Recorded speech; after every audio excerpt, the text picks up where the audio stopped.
Hey guys, Carl from Moose Plays. Today I'm taking a look at Ayar, Children of the Sun, from designers Fabio Lopiano and Mandela Fernandez-Grandon and publisher Osprey Games. This is a sort of everything but the kitchen sink Euro kind of game that features some worker placement style things with a unique movement-based action selection system, also pulling in some set collection, a little bit of area majority, a little bit of tile laying, lots of stuff going on in this game, but all set in sort of the origin story of the Incan peoples. Disclaimer, I was given a review copy of this game for this video, but as always, I will do my best to give you my own honest opinion on the game. With that said, let's head down to the table to see how this one plays solo, and then I'll meet you back up here to let you know what I think. Before I get started, I just do want to point out that this game takes up a lot of table space, so I will be playing on two separate cameras for this video, which means things will be laid out a little bit differently on the table than I might if I was actually playing this game on a regular table. But to set up a solo game of Ayar, begin by placing out the game board onto the table. And then normally this lake board would get placed on the table next to it, but there is no space without zooming out really far, and I'd prefer not to do that. So I'm actually going to place this lake board on the other camera with my player boards in just a minute. But while I'm here, I'm going to continue setting up the main board. So to continue setting up the main board, I'm going to split these Ramie tiles into two different piles, this sort of purplish color and this green color, giving those both a shuffle, and then randomly placing them out onto the board with the side showing A and B face up in the sort of appropriate color for those tiles. Next, I'm going to take the four sets of IR that look like this. We've got a female IR and a male IR. The female IR of each color will start over here on this track, and the male IR will go at the beginning of the sort of movement area for that color. So for example, this greenish blue one will go here on that one space. And then I'll do the same for the other three colors. And then at the edge of this track, as shown by these little symbols here, I'm going to be placing out one of these Viracocha tokens at each of those locations. Finally, the last thing I do need to do on the main board is put out our scoring markers. For this playthrough, I will be playing as purple, and the AI will be playing as red. So for each of us, we will put out our sun as well as our moon scoring markers.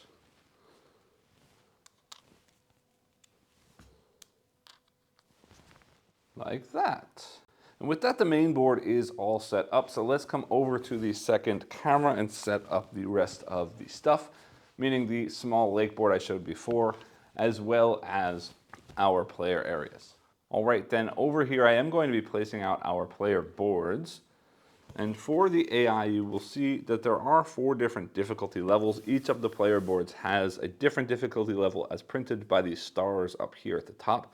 For this playthrough, I'm still not the greatest at this game, so I will be playing at level 1. So I'm going to place out the AI board over this side, placing my own board over here. And then finally in the middle, oops, my own board is upside down. My own board over here. And then in the middle, as I mentioned before, I will place out this lake board. I do want to show you that this lake board is double-sided. So when you're playing the game on a bigger table, you can decide whether you want to play with the tokens placed this side of the board or the tokens placed on this side of the board. I'm just going to do it this way to keep sort of my area separate from the AI's area. So first, to set up the tokens for that lake board, I've got first these pot tiles. There are big stacks of these, so I'm going to actually place them in two stacks just to keep them from being too tall. And then from those stacks, I'm going to turn one over in each of these four spaces.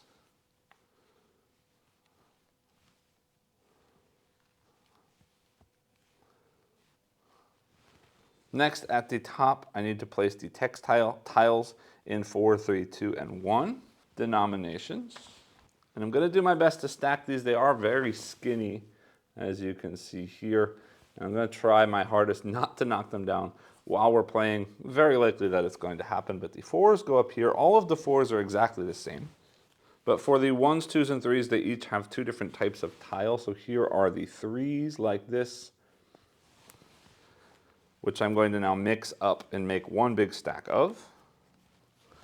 The level 2s that look like this, again, having two different varieties or types of them, giving those a good shuffle. placing them out very carefully on the screen so they don't fall down on top of everything and knock everything down. And then as well for the level 1s, there are 2 varieties as well. Gonna give those a shuffle. This is a bigger stack. So once I've shuffled them up, I'm gonna put half of them on screen. If for whatever reason I need more of them during gameplay, I will take out more of them. And then as far as components go off the screen, I also have more of the Viracocha tokens, and I've also got these llama tokens, which I will explain later on when we get into gameplay. Then continuing setup of this lake board, I'm going to place my boat token onto that board. But the AI is actually not going to be using this lake board. They will instead be placing their lake piece out onto their own board in this sort of starting zone. But then also on this board, let me do this carefully without knocking anything down, you can see some of these locations have a picture of a Viracocha, and each of these is sort of listed with different player counts. So here you see that 1 player, there's 1, 2 player, there's 1, 3 player, there's 1, and 4 player, there's 2 there. So I'm gonna fill in all the ones that have marking for 1 player. For example, this one does not. And I'll fill in all of those with 1 Viracocha each. And finally, the last thing I need to do is set up our player areas. So starting with my player area, taking all of my pieces, I'm going to be placing all of these maze cubes out here in these top squares. And for the AI, I will do exactly the same thing for their row up here. You will see that they're not going to use all of the cubes. Anything that's remaining will go back into the bag. Next, I'm going to take these little house-shaped Tombow tokens and fill in this 4x4 grid on my board with my tokens. And for the AI, they have no grid that they'll be working from, so they're just going to keep a collection of all of their Tombows off to the side like that. Then to finish setting up my player board as well as the AI's player board on mine, I need to place this overlay here. I don't know if you can see that, it's marked as 2 players. Is going to change up that track right there just a little bit, and then all of these little house tokens or island tokens are going to go placed into these squares here on my sort of boat or lake track. Then for the AI, there's no need for the overlay because they don't have this grid area on their board, but I do need to place 1 island tile in each of these squares. Finally, to finish setup of our areas, we each are going to get an inti dial that looks like this, set to 0. 4 of these temple tiles, 4 of these bonus markers, and then we will need these step markers in the 4 different colors plus gold. For the AI, they're not going to be using their gold piece. And also, this is going to sort of be the randomizer for the AI. They are going to take those 4 pieces and place them into a black bag rather than using them on the grid like I will be doing. And I'll just stick that bag up here like that. Finally, the only thing remaining are these score tokens that will be used if we go over 100 or, never seen it happen, but over 200. And I'll just stick those up here. They're not going to mean anything unless that happens. And then the AI also does need to have these 5 tiles, which are sort of going to be the brain of the AI. So we're going to give those a good shuffle. And I'll stick those right here to sort of control the AI. I did leave some space open down here at the bottom because that is later on where these pot tiles will be placed. And with that, we are all set up for gameplay, aside from the fact that I will be getting the first player to marker, as I will be the first player of the game, and then that will pass back and forth every round between the 2 of us. There is one final setup step that says I need to take any one of these Tombows, place them on an action on the main board, and then take that action as my starting action. The IR will do so as well, but I kind of want to show you the game and tell you what those 4 actions are before I go ahead and take the action, so it makes a little bit more sense about what I am doing. So with that, let me sort of do my best to give you a broad overview of how the game plays with some smaller detailed description of how each of the actions works. I'll sort of briefly touch on everything, and obviously then it will come back up as I'm getting into gameplay. But I want you to sort of get an idea of how the whole overall flow of the game works, what the 4 different actions are that I can take on my turn, how I take those actions, sort of how scoring works, and then all of the details will sort of work themselves out as we get into gameplay.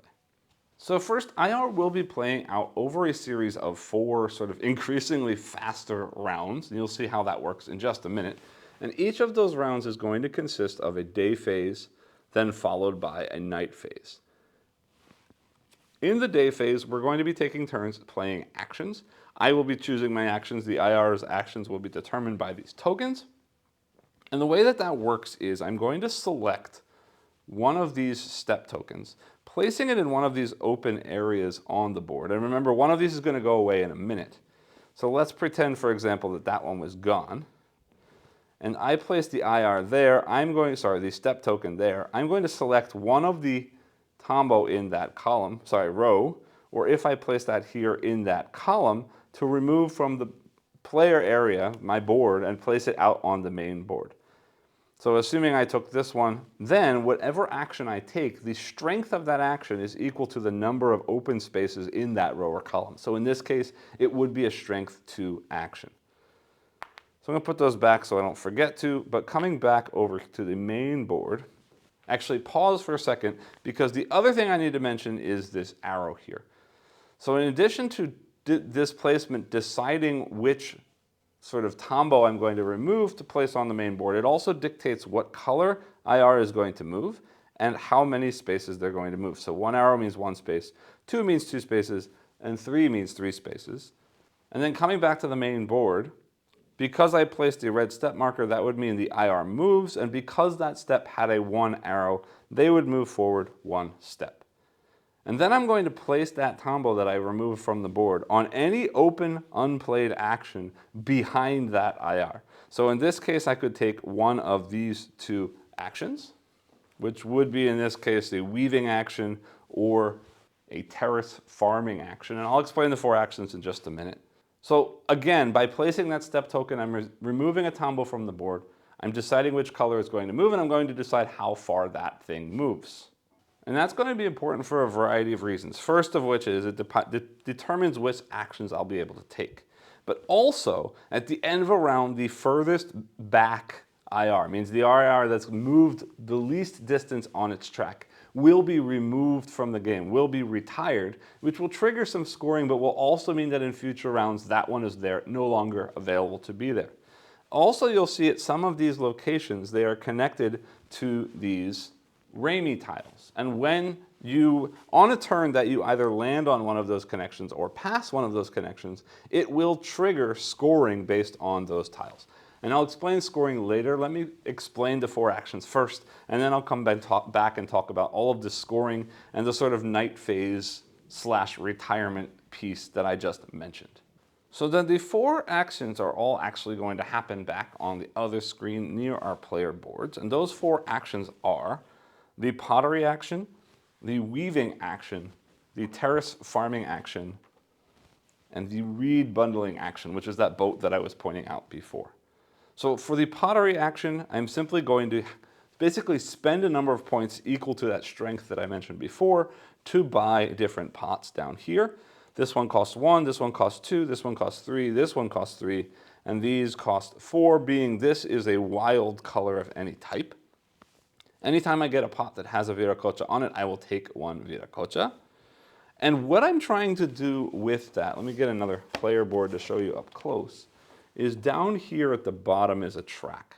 And there are sort of 2 scoring systems in this, which I'll do my best to explain in just a minute, but there are suns and moons.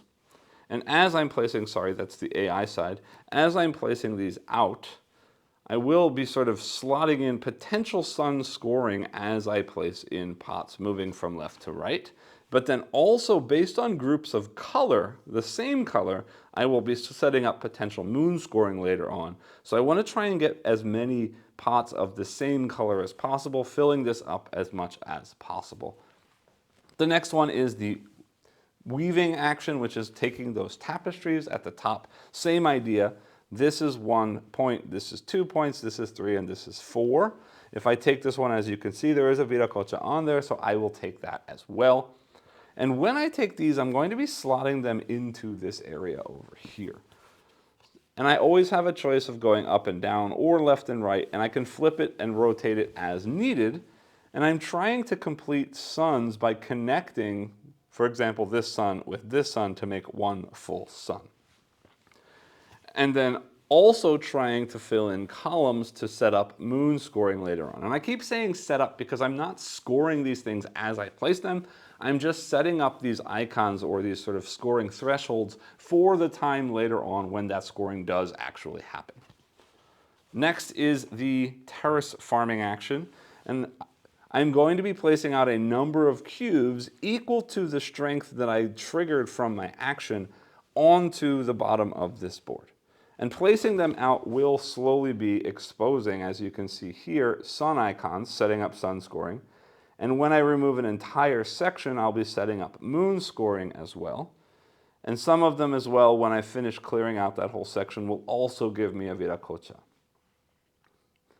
And the other reason I'm going to want to do that is because whoever places out the most cubes in this area at the end of a given round will also receive one viracocha for having done so when the sort of night phase or the end of round phase is happening. The last action is the boats, or the reed bundling action, where I am sending my boats out there to go reed bundling. And I'm trying to sort of set up island houses along the way. And I'm going to be moving, again, based on the strength of my action, paying for each space based on what it shows there. So these all take 1 point to move into. This one, for example, takes 2, like that. And for the most part, these locations can hold any number of boats, so I can share a space with the AI's boat, but the AI is never going to be on here. In a multiplayer game, there would be multiple boats, and it's okay to share spaces with them. When you get to one of these square locations, you will take one of your island tiles and place it on that location. And you're always going to be placing the islands from left to right, whereas these cubes you can place in any order that you'd like to. And again, by removing those, you will be revealing suns that will work towards sun scoring. And then by placing here, you will be setting up scoring for moons as well. In this case, you're scoring the highest value when the moon scoring is triggered that you have an island placed onto. And it's worth mentioning that these blue spaces can also hold multiple islands, so I can share a space with an AI island as well. But these golden spaces up here at the top can only hold one boat and can only hold one island, so these will never ever be shared. You'll also see there are some viracochas scattered around the board. And that is only taken if, as you can see printed here on my player board, every sort of second island that I place out, when I place out an island that finishes one of these sections and sort of triggers that viracocha, I will take one viracocha that is connected to the location where I placed that island. So those are the 4 different actions, and after you're done taking your action at the end of your turn, as you can see on this card here, we're going to check for a few things. Temples, personal bonuses, and Raimi scoring. I sort of already mentioned the Raimi scoring, and I'm going to go back to that and show you in just a minute. But let's talk about temples and personal bonuses, because that all happens right here. Anytime I clear a row or a column, at the end of my turn, I'm going to trigger whatever happens there. Some of them will simply give me viracocha or these llamas. And these llamas are going to be interesting. I'll tell you what they do right now, but it's less obvious how it's going to work until you see later. But these can be spent at the very end of the game to increase either the sun scoring or moon scoring. Because what I didn't mention yet, and I should have, is that only your lowest scoring marker is going to be your final score for the end of the game. So if your sun's track is really, really far up and your moon points are very low, your final score is those moon points. And vice versa, if your moon points went really far ahead and your sun points didn't, your final score is whatever your sun points are. Whatever is the lower value is your final score. So you can spend these llamas either as sun or as moon points at the end of the game to sort of hopefully balance out that difference so that you can score a higher point total at the end of the game. And so from this sort of row and this column, you will be able to receive a llama when you finish that. The other 4 row and column bonuses, you see a sun with a question mark and an icon of one of the 4 actions. These are one of the ways that we're going to trigger that sun scoring. So if I trigger pot suns, I'm going to count the number of suns that have a pot underneath them. If I score the tapestry or the weaving suns, I'm going to count the number of full suns that I've created in this area. If I trigger the terrace farming, I'm going to count the number of suns that I've uncovered up here. And if I trigger this boat one, the reed bundling, I'm going to count the number of stars that I've revealed in that track. And those are going to get added to this dial, not to my total point score. At the end of the round, whatever number I have on this dial will be added as sun points to the board, which means any sun points that I add on here early in the game will be added to my sun point total multiple times because this value will never go down. You're going to keep adding to this, and at the end of every round, whatever this total is gets added to your total points. So it's going to sort of exponentially grow as you're filling this in every round. The other way that we are going to add points to this is from that Ramey scoring, so I'll show you that in just a second. But the other thing I want to point out is, at the center of each of these 4 buildings, and if I show you a board up close, you'll see that better, there is a temple. Anytime I've completed all 4, or placed out all 4 of the tombos from those locations, whatever color I used that round, I will be able to place one of my 4 temple tiles. And these 4 temple tiles are connected to the moon scoring of each of those 4 actions. So let me come back to the main board so I can show you what these temples do, and we can also talk more about that Ramey scoring. So back over here, when I trigger a temple based on the color of IR I move that round, I will place this temple in the track over here of that matching color. And you'll see the first person is going to place all the way to the left, and we'll fill in left to right, because when these trigger, we'll also score bonus scoring based on the column that the temple is placed in. I mentioned shortly before, and I'm going to mention it again right now, at the end of each round, one of these IR will retire, whichever one is furthest back. And when that happens, let's use the green one because that's the one that's triggering. At the end of the round, again, whoever placed the most cubes in the terrace farming area will take this viracocha. And then this female IR is going to walk through these temples towards the male IR. And when that happens, every time they step on a temple, that temple is going to score. And again, that temple is going to score points, moon points, based on whatever that action is on your board.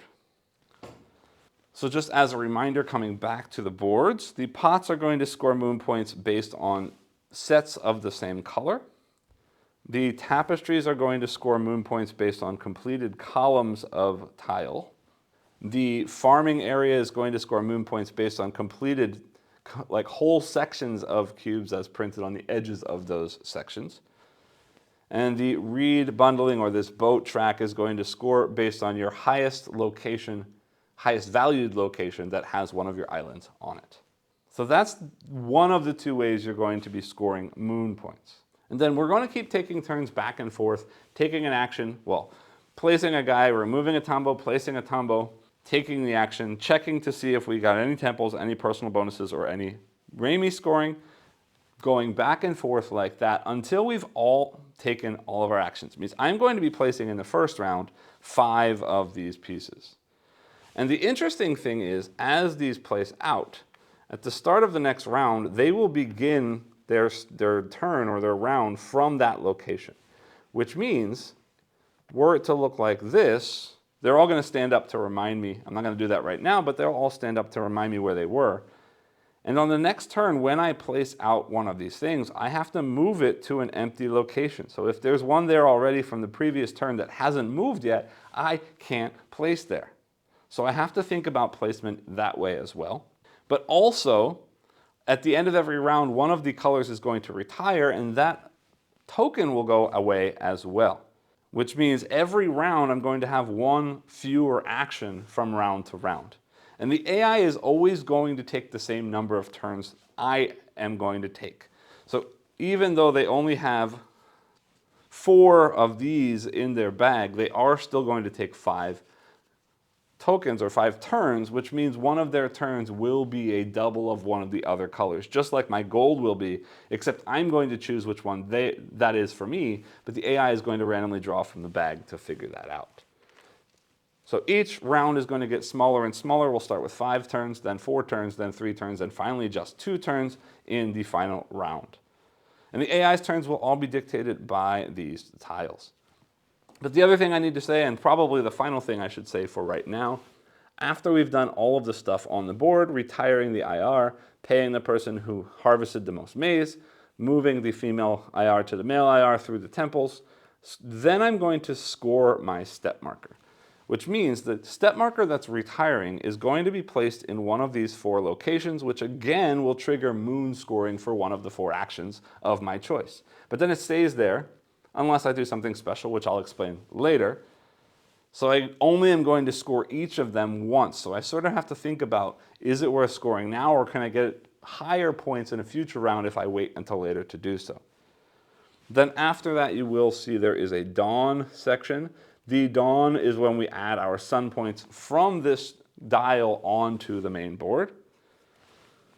And after that, we set up for the next round. We stand up the step markers so we remember where they are from the previous round. The first player token passes to the other person, and we will continue like that. Now, I do still need to explain to you how the solo mode works, and I'm just going to wait until I do the first round so you can see how that plays out. But the last thing I want to show you is Viracocha. I keep mentioning that I'm going to be getting these Viracocha tokens, and I haven't really explained why or what they're for. And to do that, I want to show you the player board one more time. You will notice that there are 1, 2, 3, 4, 5 placements here, and then 1, 2, 3, 4 placements here that have that Viracocha symbol on them. And I'm going to be placing those on those locations as I collect the tokens. And the reason I want to do that is it's going to give me things. You can see these little tabs sticking out the side. That's the number of Viracocha that I need to place in that location in order to trigger that thing. So here, just a single Viracocha will give me one of those llama tokens, and then that is completely removed from possibility. Here, 2 of them will say that at the end of every round, during that night phase, before temples are scored, I'm going to count the number of temples that I have on that track, and I will score 2 moon points per temple that I've placed out there. Then, next one here, this one for 3 of them is going to give me an additional 1 sun point every time I score suns. So every time I add suns to this tracker or this dial, I will add 1 additional point to it. This one for 3 pieces will allow me to move my step token that I've already placed here into a different location, so on a future round I can rescore that old moon points that I've already scored once before. And that's the only way that you'll ever move between those. This one down here for 4 Viracocha will score 6 points for every one of these bonus actions that you've already activated. And you can keep track of that by placing out these tokens on them as they happen. And then these 4 over here are just going to power up your different actions. So for 2 Viracocha at any of these locations, you will get an extra +1 strength to your action of those 4 different types. So that's basically all there is to the game, which is quite a lot for me to just say basically that's all there is. But I hope that that's enough to sort of understand how it works, and then the rest will sort of make sense as I play through. So remembering, as I mentioned before at the start of the game, I do need to remove one of these of my choice to take my first action before the first round starts. And I do see some fun stuff happening here, that there are 2 red and one of them has a Viracocha, and I'm going first. So I kind of want to set up a couple of things. I want to set up a way that I can get a level 2 ability, because this is going to be, if I play this now, going to be my first. These will slide down, means that's worth 2, so I'm going to have to have a level 2 action, which means I'm going to have to build off of either the row or the column that I start with right now. And it's too early to focus on sun scoring, so I kind of want to focus on this row, or sorry, this column and row with the Viracocha, and this column and row with the llamas, and I think I'm just going to start right there. So coming back to the main board, the only pot that's available to me of these 4 original actions is this purple track. So I'm going to place that there, taking a pottery action of strength 1 because there's only 1 hole, and I will simply take that red tile, placing that there, sliding these down, and turning over the top 1 from this column. And then the AI is going to do the same thing. They're going to get 1 free action before starting. So we're going to take one of their tombo and we're going to go over to the board. And the way that the AI is going to place is always going to be based on the next Ramie tiles that are going to be scoring. When they start aiming at colors, they'll focus specifically on that Ramie, but for right now in this first action, they're looking at the first two that are going to score. So they either want to take this weaving action or this boat reed bundling action. Both of those are still available because I didn't take it. So to decide which one they're going to take, looking back at their player board, starting at the top and working their way down, the boat comes before the weaving, so they are going to take a boat action.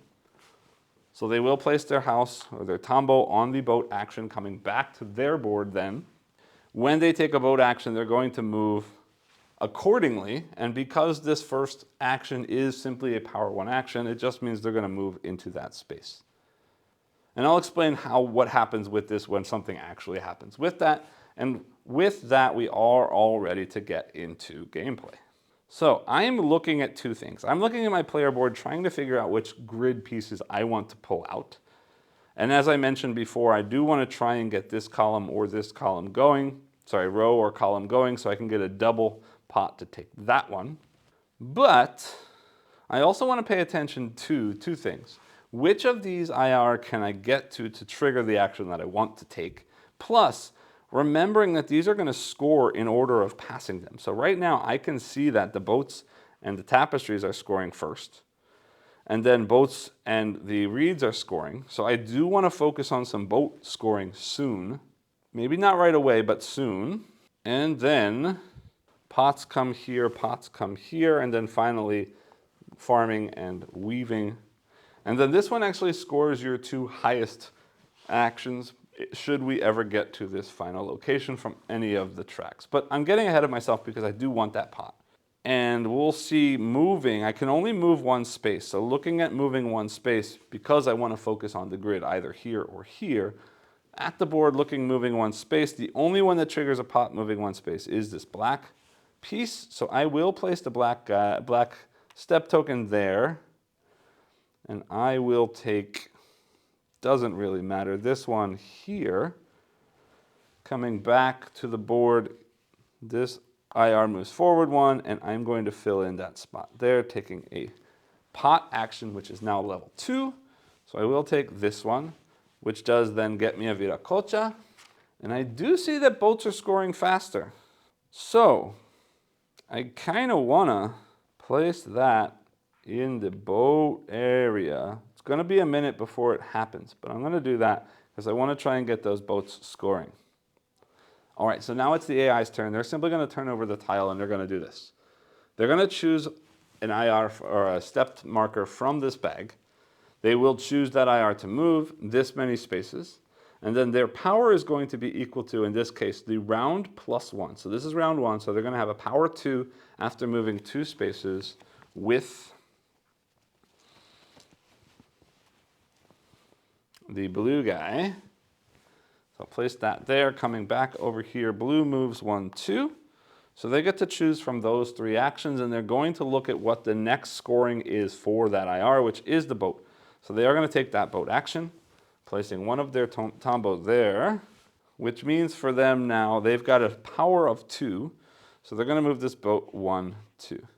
And when they move their boat, wherever they stop, they're going to look at, when they move, only the first time they move into one of these sections, what is the highest valued score they've passed, which in this case is just a 4.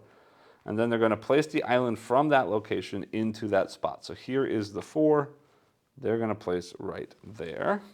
Then I want to take a weak action so that I can take a stronger boat action. But not really, because if I can take a 1, and then I can take a 3, then I'm going to get to that 6 instead of that 4, which is nice to do. So let's see. That means I need to take 2 boat actions. Red can get me to boat with 2 spaces. Purple can get me to a boat with 3. Black can get me to a boat with 3. So 2s and 3s are my friend, which means, all right, I'm going to do this. No, hold on.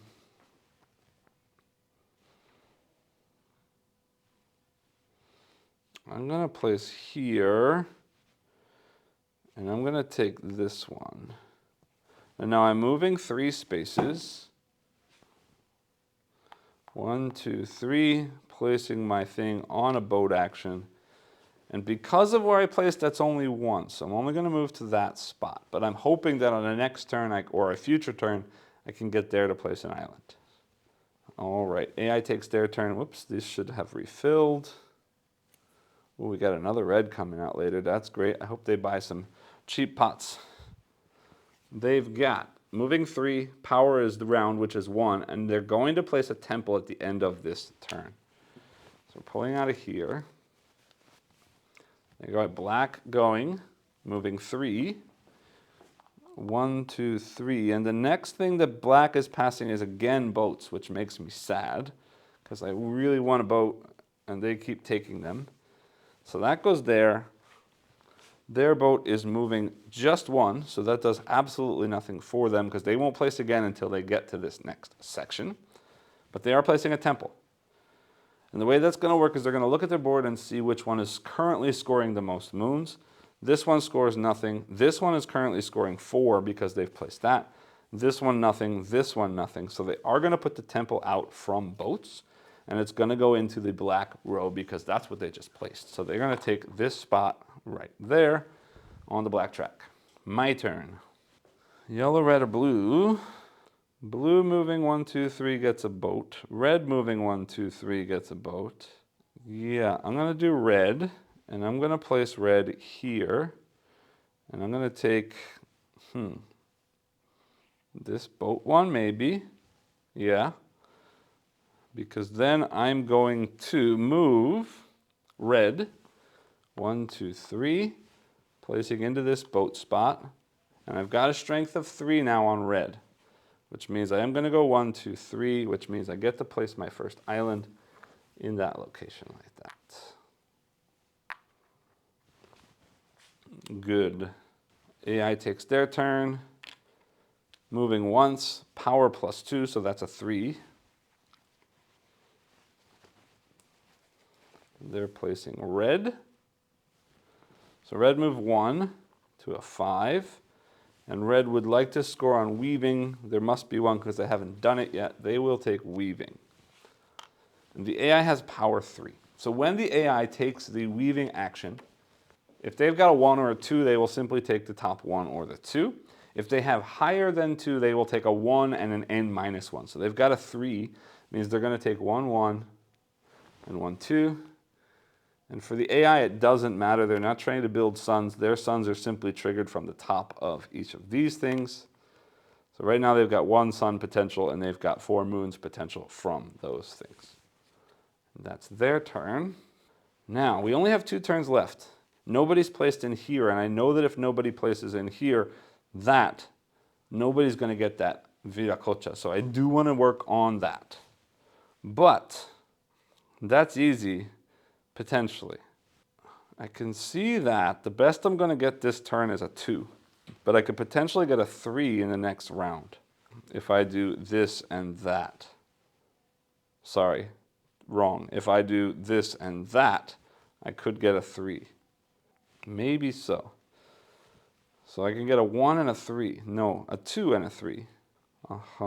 The 3 could get me further on the boat, which would be really nice to do.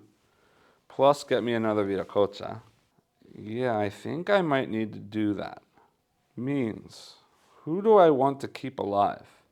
I don't want black to retire yet because black will trigger the temple if they retire this turn. They're at a 5, blue's at 3, red's at 5, and purple's at 4. So either purple, and I'm focused on boats, so I want boats to score, and that's going to happen from black, purple, and blue. So I don't care about red. So I kind of want to push up black and blue. Blue needs the 3. There's no way for that to happen. The only movement I have right now is 2s and a 1. 2s and 1s don't get me boats, except for red. And red's the only one who doesn't score on boats. So I might have to forget about boats right now and focus on tiles instead. But weaving is coming soon. Weaving is definitely coming soon. Maybe weaving is the right answer then. 3 for pots is not a bad idea, but I definitely need to do that. So I'd rather have 2 here, because I'm not sure he's going to do anything, and he's already had his power +2. I don't remember what the others have, though, so I'm a little bit worried. I do have to do some farming. So I'm going to do blue 1, and I'm going to take either here or here. I like boats better, which means 2. So I am going to take this 2, or this 2 will all get me a sun. This is getting me easier 4 points. 6. This is going to be 10 with a Viracocha if I can get there. So you know what? I don't expect to score. Yeah, I don't expect to score farming right away. So I'm going to do that. Hold on. Before I do that, moving blue forward 1, placing on farming right there to have done what I just did. All right, AI's turn. Then they are drawing. This is a +1, moving 1 space. The only one they have left is purple, so purple will move 1 and get a level 2 action. Purple moves to 5. They're looking to do a tapestry 1. There is one. And power 2 means they simply take a level 2. Ooh, which actually turned out really nicely for me. Really nicely for me, because now I get a turn. And I think I'm going to take a tapestry. Who do I want to save? I don't care about red. Red is at 5, black is at 5, blue is at 4. I need to move blue. And there's absolutely weaving at blue. So I'm going to place the yellow down here in this row. Taking this pots 1. Yes. Oops. Moving blue 2 spaces. 1, 2. Placing at a tapestry. Doesn't matter which one. Then I have 3 points from this row to spend. So I'm going to take this 1, and I'm going to take this 2. It's not going to finish the row or the column, but if I place that there, and I place that there, I've completed 1 full sun right there. And I also have the ability then, with this still open, to build off of that sun moving forward, which I wouldn't have done if I got this one. If I had gotten this one, I still could have had that sun, but the other one becomes nothing, and it would have finished a column, which would be nice. But that gives me more future opportunity, particularly since that's not going to be scoring anytime all that soon. It does kind of bother me that I didn't get this, but I can work on that next time. It's not going anywhere, hopefully. AI takes their final turn, and to do that, they put all of these back into the bag. Drawing 1 more time. This is going to be a move to power 1 on black. Great. So then black moves 2, 1, 2. He's trying to place out in boats. There aren't any. So following the path further along, he's going to do farming of just 1, which is wonderful for me because that means I'm still doing better than he is in farming. And that is the end of the first round. So we switch over to the night phase, and the night phase comes back to this board to see which one is furthest behind. Here's a 6, here's a 7, here's a 5, and here's a 5. And this is where I get sad, because in the case of a tie, we're going to look at this order, and whichever one is furthest down on the track is going to retire. So unfortunately, purple is going to retire, so I won't score that boat until black gets there, but not for purple, assuming black gets there anyway. Purple retires. The farm area on the lake board gets cleared. I had 2, AI had 1, so I get that Viracocha. Whoops, not that one, purple. And then on my board coming back, I am going to place it on the boat section, which means this now flips over to the completed side. And from now on, my boat actions are a +1. Back to the main board, purple walks over there. And no temples to activate, so that is done. Coming back to our boards, purple is retiring,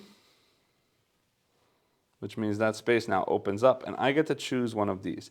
If I take tapestry, I score nothing. If I take pots, I've got 2 red, which scores 4 points. If I take farming, I score nothing. And if I take boats right now, I score 6. which seems like a waste because I'm going to push up, but I may be able to get that later to switch things around. So I am going to take the boats anyway and score 6 moon points, like that. And the AI is going to do the same thing, retiring their purple step marker. And they're going to place based on whichever will score them the most. So right now 4, 8, 0, and 0. So they're going to score the 8 on their tapestries. So AI goes up to 8 points. Then dawn phase, I score sun points. I have 0 still because I haven't triggered anything yet. That's perfectly okay this early in the game. The AI, though, isn't going to trigger things based on their board, so they're going to work slightly differently. And the ways that's going to work is I'm going to take their bonus token, and I'm going to score whichever sun right now gives them the most sun. So they got 0 for there, they got 1 for here, they get 1 for here, and they get 0 for here. If there's a tie, which there is right now for boats and tapestries, they'll take whichever one is higher up on their board, which shows boats here and tapestry here. So they're going to take the boats. And that means they're going to get 1 sun like that. And then also, because now is dawn, they will score 1 point on the sun point track, like that. That's it for the round. All of these step markers will stand up.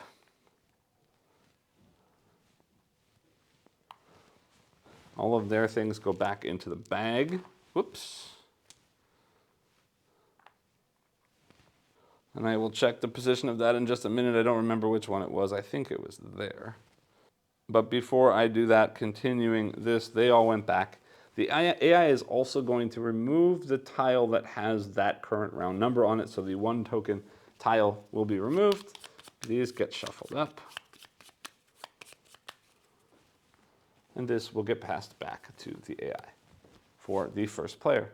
All right, so checking the video, it turns out this blue was here and this red was here. I'm glad I checked because that was completely different than it was. Yay. And second round, let me just give this a good shuffle to make sure it's shuffled. I think it is, but just in case. AI goes first this round, flipping over their first action, pulling out a step marker. They're going to move 2 with power now. 2 plus 1 is power 3, moving 2 on blue. 1, 2, which means we will be triggering this one right now, but pause for a second because they are trying to get a boat if they can, and they can. So they're going to play on that boat. That's power 2 plus 1 over here, so 3, 1, 2, 3, which means they are going to place this out at 8, which is there. And then we do trigger this Rami. So what's going to happen is we're each going to get sun points for our boats. And then if we score 1 or more, we will get a llama. So starting with the AI, since it's their turn, they get 2 suns added here. 1, 2. And 2 is definitely more than 1, so they will also take a llama. I myself only have 1, so I will get 1. And I also do have a llama because 1 is 1 or more. Yay. And then that Rami token flips over. So the next time it gets triggered, it will still score the same way, but we need to have at least 3 suns in order to get a llama. So I want to boost my boats if I can without triggering that. And I can do if I'm sort of working towards triggering that, but I'd like to do it by only moving 2. And I can do that actually. So I'm going to come here with red, like that, taking this one to start working on that row. I do want to start focusing on a temple because I'd like to get a temple out this round. But I'm going to wait a little bit on that to see which IR is looking like it's going to retire before I place that temple so I can make sure it scores. But going back to the board, red moves twice, 1, 2, which means we don't trigger that tapestry yet. That's a boat. And by doing that, we get the ability to move 2 from that plus 1 from my ability is 3. So I will go 1, 2, 3, placing that one there.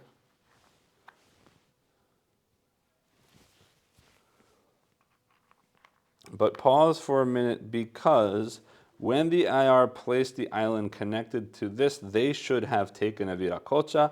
From here, they would have taken here or here. And it says when they have a choice, they're going to pick the area that has the lowest valued, highest value island there, which means if, for example, they had an 8 and a 12 and a 4, they would pick the one that's connected to the 8 instead of the 12 because the 8 is the lowest highest value of an area. But in this case, they're both connected to the 8. So I'm going to say they go with the one connected to the 4, in which case there are 2 there. So in this case, I'm not quite sure which one to go to, although I'm going to throw things in my direction. I'll have to check with them, and I'll leave a subtitle down below about which one is right. But in this case, I'm going to say they take that one. And whenever the AI gets a Viracota, they instead trade that in to take another llama, which means by me placing that there, I would have had the option between here or here, but I'm going to take this one because I am moving up. And I have to place this somewhere. And I'm not sure where yet. It's still early in the game. I think I'm going to try and get this boost in suns. We'll see what happens. Because if I can get this one and this one going, that might work out for me. But we'll see what happens. All right, they're going to go again. Drawing and moving 3. And it is the black one. So we are going to trigger a boat again. So I'm glad I did that because I will get another sun now. Black moves 3. 1, 2, 3. They are going to try and take a boat action because they just passed this one. So they can do that. They place their power is the round, which is 2. So moving 1, 2. Now this time they got to 12 inside this box. So that will get placed at the 12. Which is the one I just took. So we both have one there now. And then we score this new location. Well, the AI does get 3, which means they are going to get their llama. 4, 5, 6, and a llama. Unfortunately, I only get 2, so I will not get that llama. 1, 2. And that can be removed from the board, though it doesn't matter because nobody will ever pass that spot again. My turn. I do see that red is going to trigger tapestries. I do see that the 3 tapestry will give me the possibility of making a thing. But the problem is it's going to kill that end. It's still worth it though, I think. Yeah, because then I can finish a column. Yeah, but right now suns are more important than columns. So I could take a 1 and a 2 again. As soon as red moves, but what else am I looking to score? What's black? Black next is farming, blue next is pots. Maybe I need to focus on my pots and my tapestries. And this pot might be worth getting first off. All right, then blue or black? Blue's the one getting me closer to pots. There are 2 pots behind blue, so let's go ahead and do that. I'm gonna place, I need at least a 3 to get it. And there's nowhere for me, yeah, here would be a 4, but I don't really want to do that right now. I need to take a level 1 something first. A level 1 boat doesn't help me, a level 1 pot doesn't help me. A level 1 farm isn't a problem, but it doesn't help dramatically. A level 2 could do something though. And if I clear that out, yeah, let's do that. Blue moves to here or here. No, here. Blue's taking 3 steps. And I want that one. Because this might be a thing we can do. But not anymore because they're both dead now. Hold on then. I want to get a temple out. Yeah, so we'll do that then instead. Blue moves 3. 1, 2, 3. He's going to get a level 2 something. And I think I'd rather do tapestries again, because it is scoring soon. So I'm going to play on a tapestry. Level 2. Yeah, I'm going to take 2 level 1s and see what happens. Because I think I'm just going to say forget it about that one. And then I can build that like that. So at least I'm getting 2 like that. Yeah, I guess that works. Okay. AI's turn. He's moving 1 on, gotta be red, because that's all there is right now. Moving 1 on red, scoring 2 + 2 is a 4 action on red. Moving 1, which means he's triggering weaving, so he's absolutely going to take a weaving action. With a 4 means 3 and a 1. And again, he just fills in like that. Triggering weaving means he gets 2, 7, 8. And I get 2 as well, 4, 5. And then that says one son gets us a llama, so we both get 1 llama. That flips over, but it's not going to matter because there's no more purple anymore. So he gets 1 llama, I get 1 llama. My turn. Gold or black? One of them I want to go there, one of them I want to go there. So black has to move, means black has to go there. And black is moving twice. 1, 2. The problem is this is only a level 1 something. And he just took the level 1 that I wanted that connects to the side. He has no farms out though. I don't know if I'm ever going to get that many farms out, but he has no farms out. So I'm going to take a farming action. Oh, it's going to be a level 2 actually. Level 2 is better. Level 2 still stinks here. Level 2 farming is not bad. Yeah, let's do it, I guess. All right, so we're going to take, which one was I aiming at? This one. It's going to trigger boats in a minute, but let's place this out on a farming action, which puts out 2 more, and I'm going to keep going from here, hoping to get to there. I know that's not helping with my son, but that's okay for right now. Boom, boom. And I did clear this bottom row, which is my boats, so that gets covered up, and I get 2 sons from boats. 6, 7. I really want to work on this faster, but I don't know that I'm going to get there soon. All right. And I also get a temple. So looking at my moons right now, I've got 12 for boat. Yeah, which could be 24 if I take a big turn next turn. Yeah, I think that's the answer, because this is still 4. This is nothing until I clear those. And tapestry right now is a 6. Yeah, let's put out our boats. And looking at what we've got so far, the greenish blue is at 11, black is 12, red is only at 8. So I'm going to take a gamble that red is going to trigger. Let's put it there. AI takes his final turn, putting those back in and drawing again. Red again, moving 1 space, 2 and 1. So they're going to take a 3, aiming for red's next is farming. Sure, there's lots of farming on the red track. 2 plus 1 is 3 for them, which is sad because now I'm going to lose unless I farm again. But a 3 farming is actually pretty good. It's going to get me a bunch of stuff. And if I trigger... Yeah, but I don't know. 3 boats gets me 24 right now. All this does is it means I miss 1 Viracocha, which is a problem, but it's not the end of the world. But 3 farming is nice. Because that gets me another sun there, it gets me 10 points there, and it gets me that there. And I've already done boats. So now maybe I want red to move forward. All right, hold on. What if blue? Blue is at 11. Black is at 12. Red still only gets to 10 if I play there. I could play there and get a 4, but then I don't get that Viracocha. Yeah, but you know what? I'm going to do the boats. I'm going to do the boats. I'm going to push forward. Not black, because I want to wait till I get that. Let's move blue. Blue is moving, just 1 forward anyway, but that's fine. He moves forward 1. And I want to do boats with this.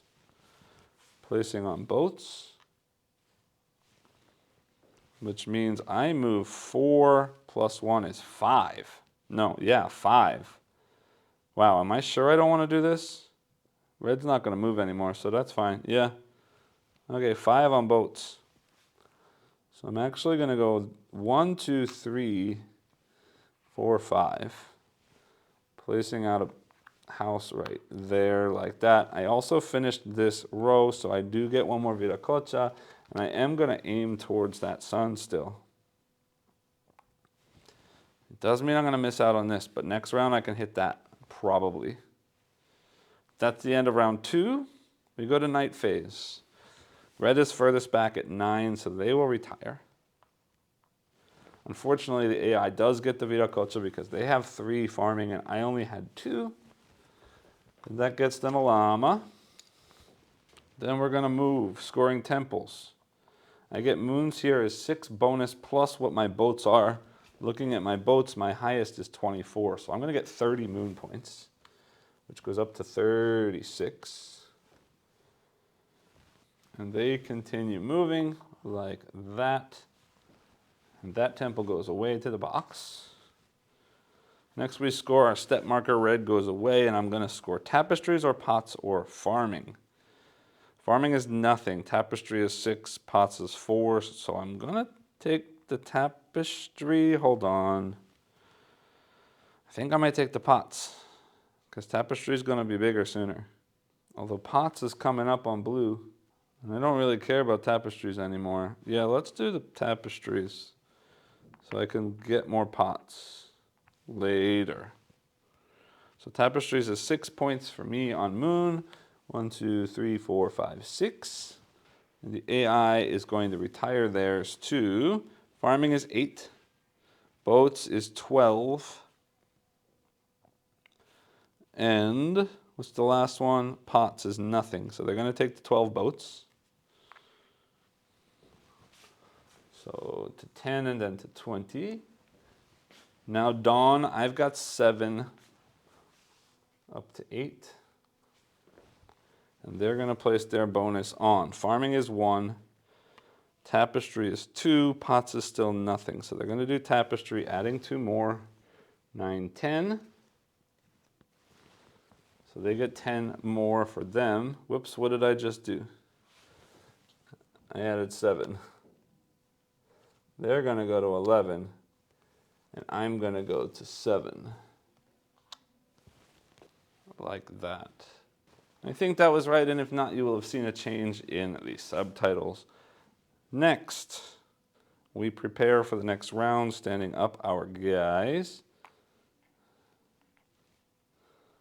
Like that. Theirs are already in the bag. We're going to remove round 2. Give those a good shuffle. I need to work on some temple placement. I definitely need some pots because that's coming up. I need some farming because that's coming up. And I want to hit that anyway. I am going to be first player this turn. All right, and here we go.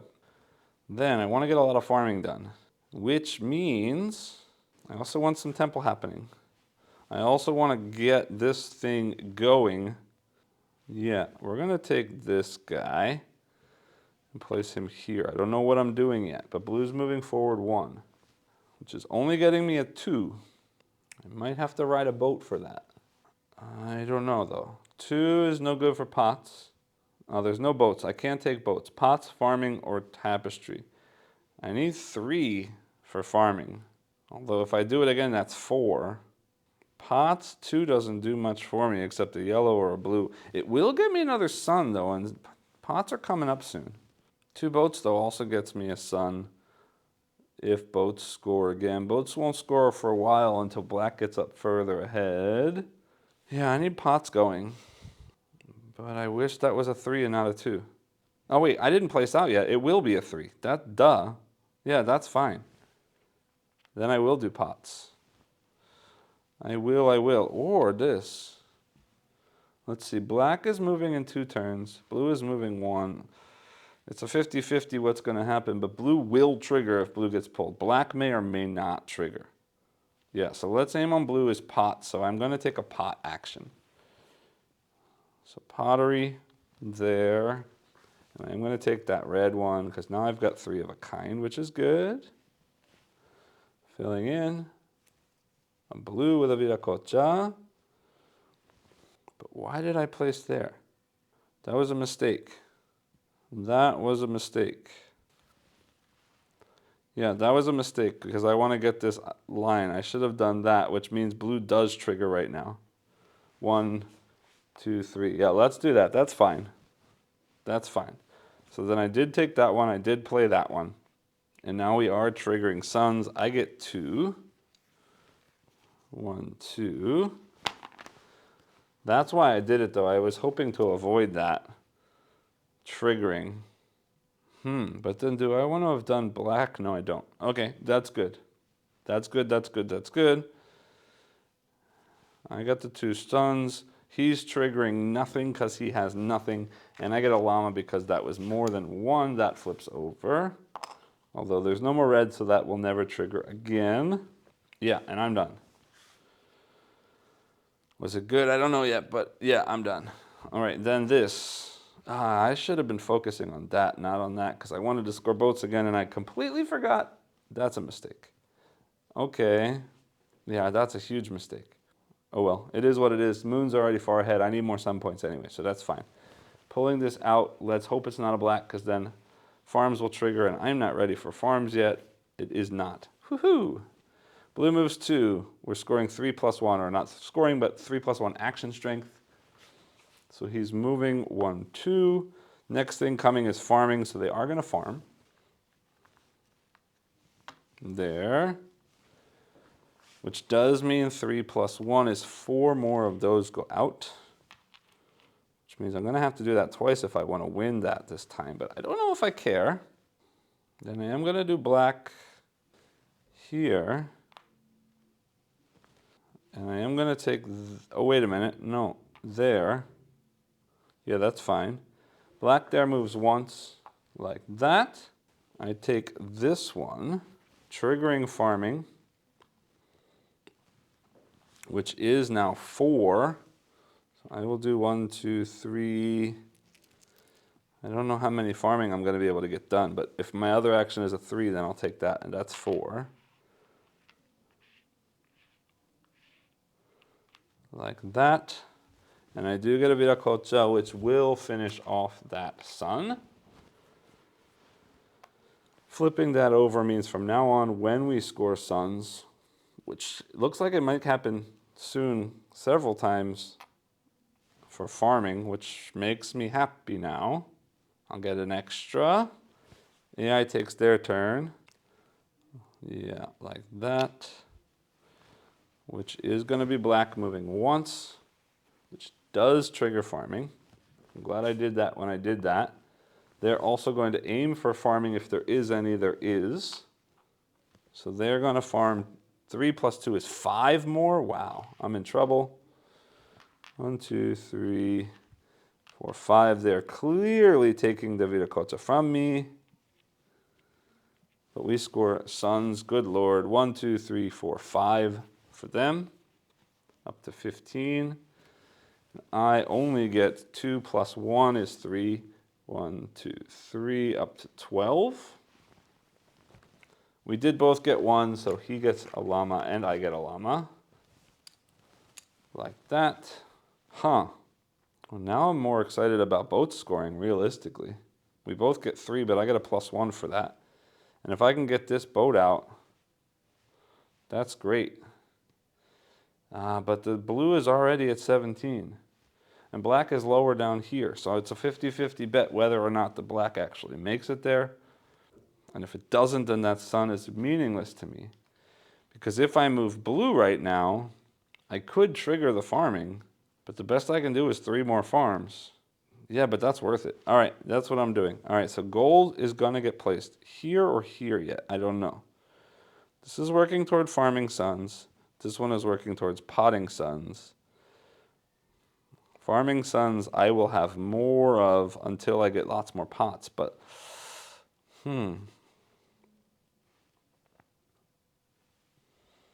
either way, they're both not gonna happen. Yeah, there's no way I'm getting that. So there is if I don't do that. So I can only do 3. So these 2 plus something or those 3 plus something. I think I'm gonna focus on the pots. So I'm gonna go there and move blue twice. 1, 2. And then I'm absolutely gonna do farming with that one, because that also gets me a llama in a minute. Gets me a llama. This is going to be farming, which means I get 3 farms, which means I clear that, which is good. 1, 2, 3. He's still crushing me on farms, but that's okay. And now that also means I get one more llama for opening up that. And it means I've just unlocked another temple. So looking at what I've got right now, farming gets me 10 plus 6 is 16. This is 3 of a kind, gets me 9. And this one right now is just 6. So clearly I'm taking farming. And that's got to go on blue, which is not going to happen right now, but that's okay. AI takes their final turn, drawing randomly of the 2, which is going to be blue. Moving 3 spaces. I just realized I failed. Let me finish this round and we'll figure out what happened. 1, 2, 3. Hold on, we never scored the farms. I should have had 3 plus 1 is 4. 1, 2, 3, 4, like that. They should have had 1, 2, 3, 4, 5. So they're up to 20. Like that. And we do both get one of these because we had more than 2. And that flips over. Now, them taking their turn, they are going to place on. The next thing coming in blue is tapestry. There's plenty of those to place. They're looking at a 3, which means they take a 1 and a 2. Like that, and like that. And that's the end of the round, but they're placing a temple right now, and I just realized I forgot to place their temple in the second round. So I am going to pause the video right now, go check my recording, and figure out where they should have placed, and then I'll come back and finish. All right, so I did go back and check, and at that point, this was up to 8. This was pretty much full. This was completely empty, so they would have placed out tapestry in the black row. So that actually hasn't triggered yet, and they're okay. But now they are placing out based on right now, and clearly we can see that the farming is at 24, and also I just realized I missed this Viracocha. They should have one more of those as well, and they are going to be placing out farming in the blue one. So that is the end of that round. Going into the night phase, black is at 14, blue is at 22. So black is retiring. Unfortunately, they've got, what, 4, 5, 6, 7, 8, 9 farming done, and I've only got 7. So they will take that Viracocha away from me, taking one more llama. And they're going to score a ton of moon points right now. Moving here is 6 plus boats. Their biggest boat is still a 12, so that's 18 points for them. 38. Then this one here is 3 plus tapestry. Their tapestry is, wow, up to 20. So that's 23. 1, 2, 3 is 41, and 20 is 61. Then they meet up, and we have to score something, retiring the black figure. Pots right now is 3 of a kind, gets me 9. Farming gets me 16. And I think I'm more focused on pots. No, we've got tapestry coming up. Pots, the best I can do is 2 more blue would be 6 and 4. No, I think I'd rather focus on farming next. So I am going to take pots for 9 points. So that's up to 51, like that. And I think we're in trouble, guys, but we'll see what happens. I've got pots and tapestries left up there. So I hope to get a lot of tapestry going this round. Then we go to sun points. First things first, their farm has 1, 2, 3, 4, 5. Their pots still have nothing, so they will take the farm. They're up to 25. They are crushing me this game. I don't think I've ever done this badly before. Yay, camera. 25 points for them. 1, 2, 3, 4, 5, and 20 is 36. And I get 16. 1, 2, 3, 4, 5, 6, and 10 is 23.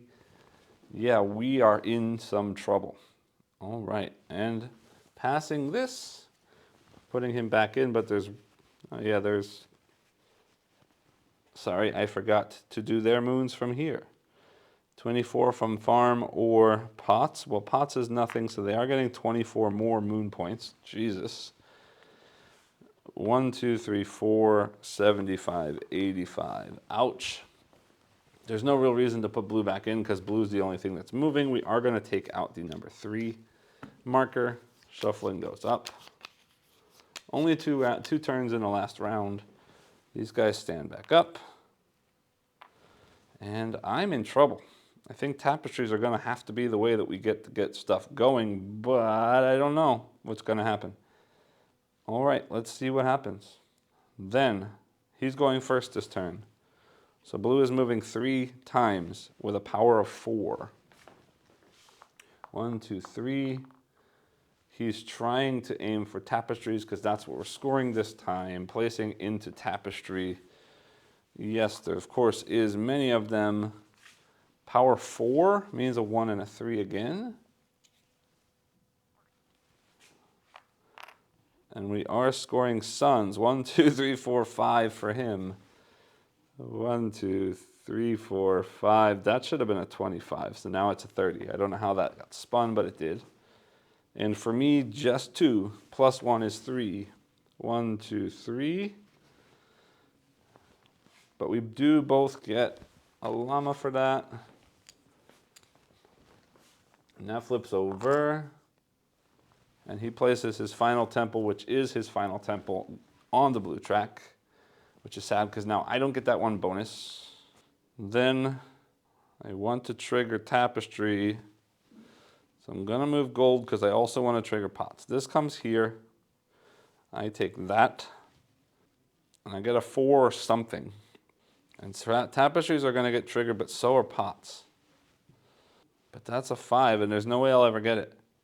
So I wanted to get farms too. Yeah, no, we got to get tapestry, but how can I score some tapestries? That and that.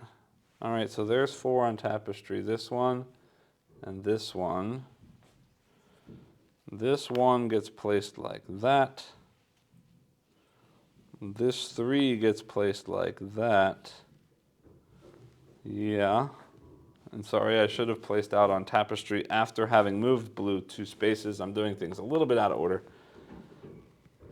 Placing into a tapestry.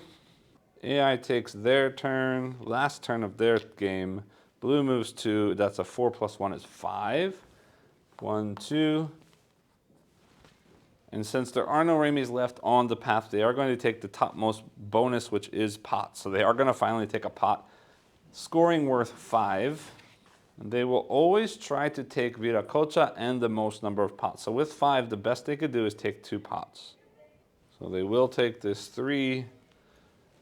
And then if they still have a choice, there are no Viracocha. They don't care about the color, so they're taking from the lower slot. They'll take this one. So they place 2 like that. These slide down. Like that. Which is even more, I don't care about pots. So we take our last action of the game, which is gonna be blue. Ah, that means I don't score. Hold on, I forgot to take this.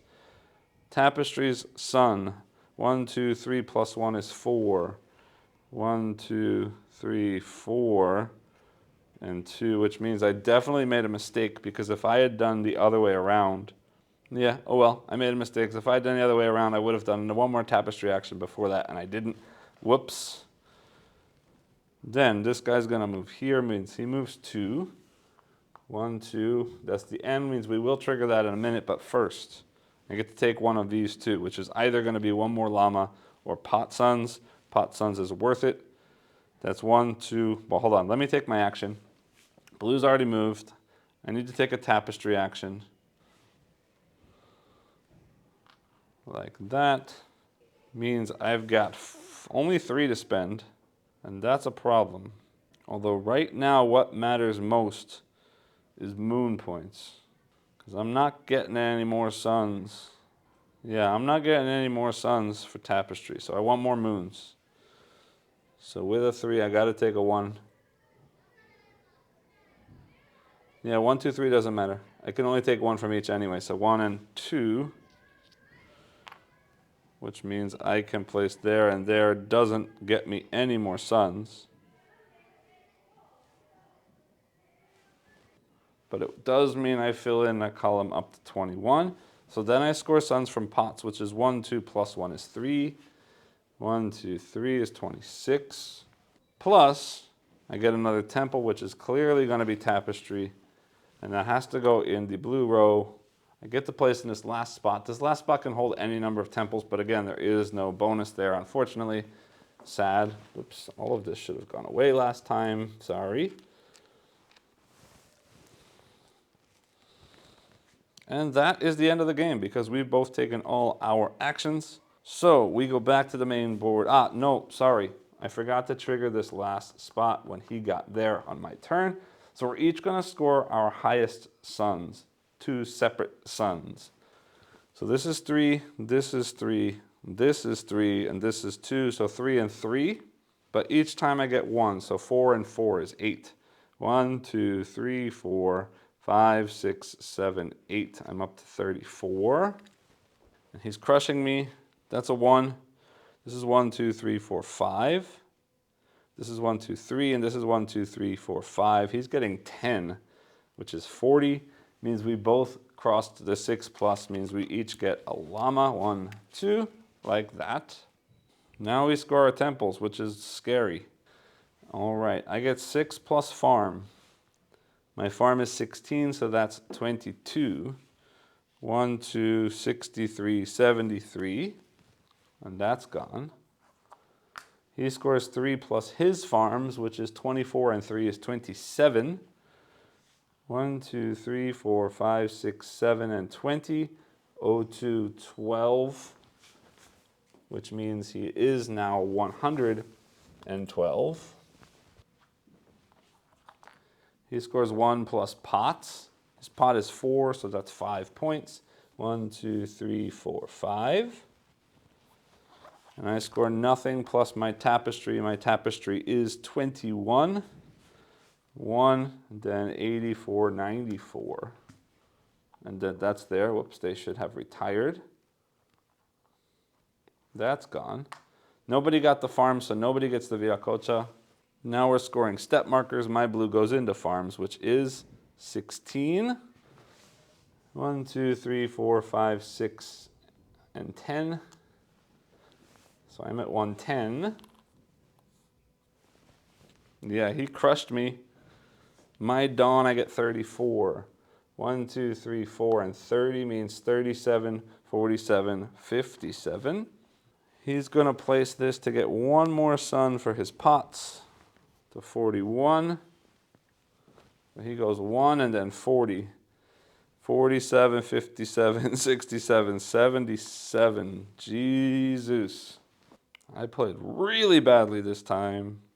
And it's very possibly I missed something, and you will have seen that in the subtitles. But now we're at the end of the game. So the only thing we can do then is spend llamas to move things.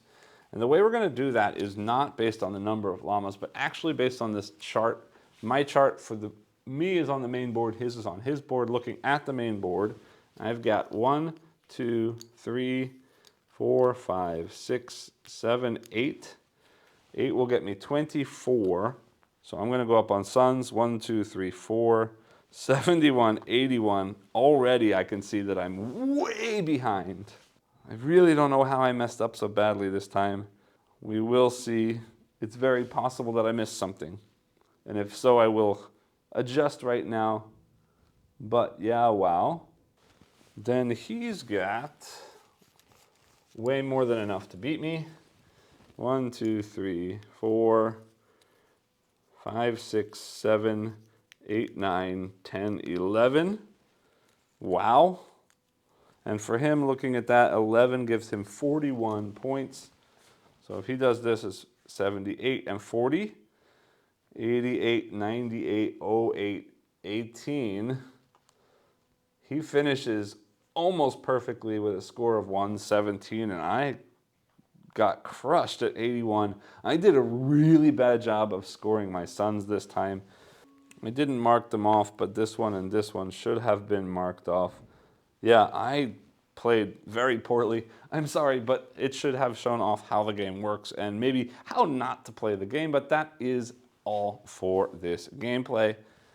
It's at this point I do like to take a look at the components. I love the way that this game looks, this sort of South American, sort of ancient civilization kind of story. Really, really cool. Thematically, it looks very nice.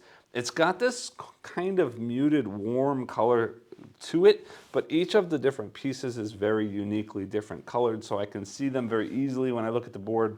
The tracks are very easy to see which track is which. The red one does blend into the board just a little bit, but it's not hard to follow by any means. All of the components, lots of little wooden bits, these little wooden huts. I do love the way that the IR figures look with this little bit of gold paint on there that does shine very nicely. Just very, very nice wooden components. All of the tiles in the game that you've seen, great artwork, but also very nice quality punch board. The design of the player board with these grids and these different sort of tiles that interlock and different tile placement and different wooden pieces, everything looks really cool. Everything feels really nice. These trackers are cool. They do spin opposite directions, which is a little bit bothering to me, but it's something I get used to as I play. As far as storage and insert goes, it does first come with this little guy right here that does fit in each of the different varieties of tapestries in here. All the viracocha fit in there. All of the llamas fit right in there. The pots don't really have that wonderful of a home, but in the main box you get this, so each of the 4 colored player colors can fit into the other spaces. The other 2 colors you can see here are this light blue and this white color.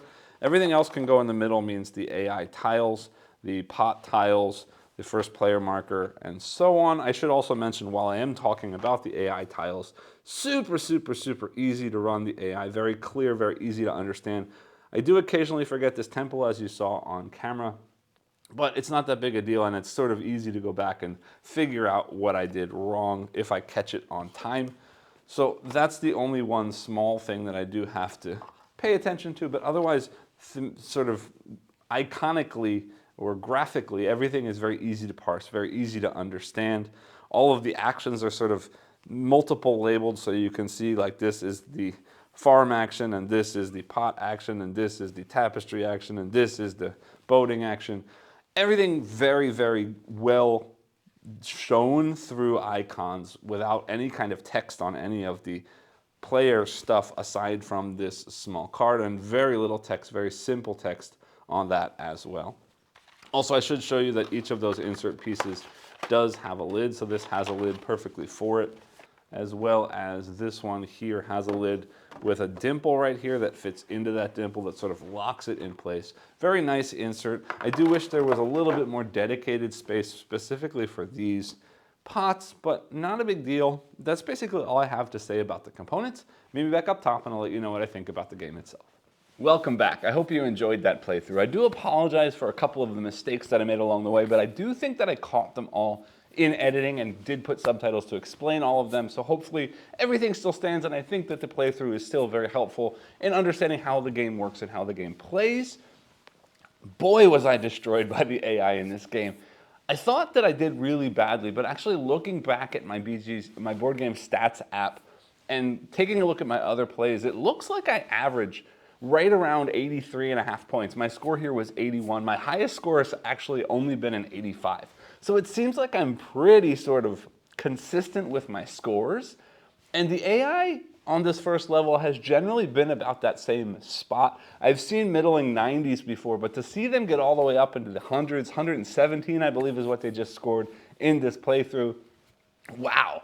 I don't think that I played so bad as the AI got really, really good scores this time. Probably because a lot of the track was sort of, or a lot of those Ramey tiles were sort of focused on the same kinds of things.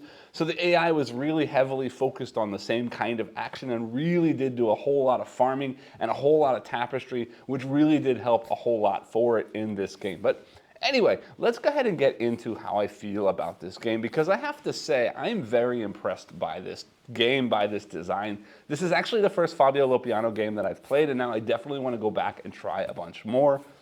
I'm sorry, I don't know anything about the other designer in this game, but I definitely am looking at both of them now because I have been quite impressed with what I've seen here. And it's going to be a little bit interesting, a little bit tricky for me to talk about this game because there's so much going on in this game. But while there's so much going on here and there really is so much decision space to be had in this game, the sort of core gameplay loop of the game is somewhat simple.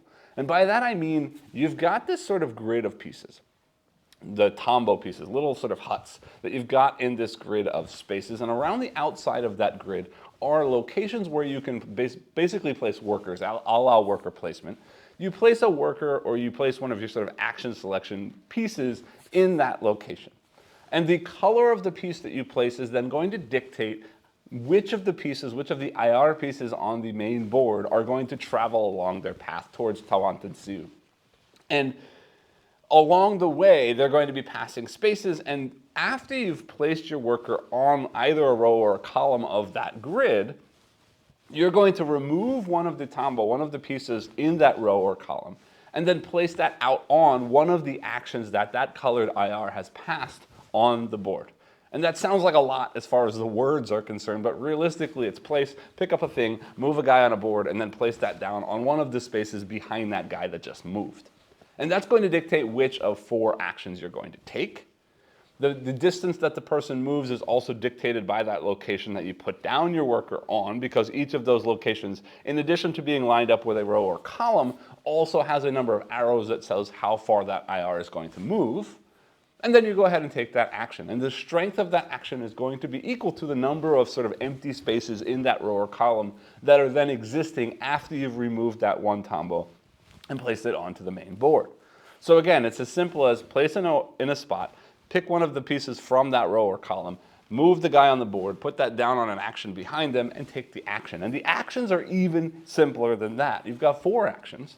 You've got a sort of pottery action, a weaving action, a farming action, and then a sort of going out in a boat bundling reeds action. And each of those is very simple. The pots, you're going to be using your strength as sort of money cost, money points, to buy from a variety of pots that are available in the market, with the goal of sort of set collection, trying to get multiple pots of the same color. The tapestry, you're doing the same kind of thing, except instead of doing a set collection, you're doing a sort of tile laying puzzle where you want to put together the different tapestry pieces to build these sort of sun shapes along or within that sort of tableau of tiles. The boat is just simply moving on a track, and as you get past certain places, you're going to put down little huts, little islands along the way as sort of depots for the reed bundling that you're doing out there. And then the farming is simple. You just remove cubes from your board and put it into the farm area on the board, and that actually turns into an area majority at the end of every round, with whoever has the most cubes in that area then getting sort of a reward for having done so at the end of every round. So that's it. You're going to place, you're going to take, you're going to put, to trigger an action, and then you're going to do one of these 4 simple actions. But with that simple core system, the game then balloons into this huge sort of array of different decisions that can be made. Because you're not just choosing these actions because the actions are the things that you want to do. You're choosing the actions because certain columns and certain rows on your grid, when emptied, will trigger a scoring of each of these specific kind of actions. Different spaces along the map that the IR is walking on will trigger these rainy tiles, and those rainy tiles will also score on one of the 4 actions that you've passed. You might be placing out temples on the board when you clear sort of 4 spaces in a square on your grid that then also scores for one of those things. You are also then, at the end of every round, one of the IR retires, which then gets placed on your board and scores for one of those 4 actions. So there are different ways that you're scoring for those 4 actions along the way. And then on top of that, there are sort of 2 different scoring types. There's sun scoring and moon scoring. And they're going to work in different ways as well, because the temples that I mentioned when you clear out a quadrant of your grid will go onto a board so that when an IR retires, that specific color IR goes through that, triggering the scoring of that tile. That scores moon points for the specific action. Likewise, at the end of the round when an IR retires, because whoever is least forward means whoever has traveled the least on the main board will retire, that also then triggers you placing one of your markers matching that color into one of 4 spaces, which is going to trigger moon scoring again for one of those actions. Meanwhile, the other one, the ones that's triggering based on the rows and columns of your grid, will be triggering sun scoring for each of the 4 actions, as well as those Ramey tiles when the IR moves past specific locations on the map, that then also triggers sun scoring. So what's the difference between sun scoring and moon scoring?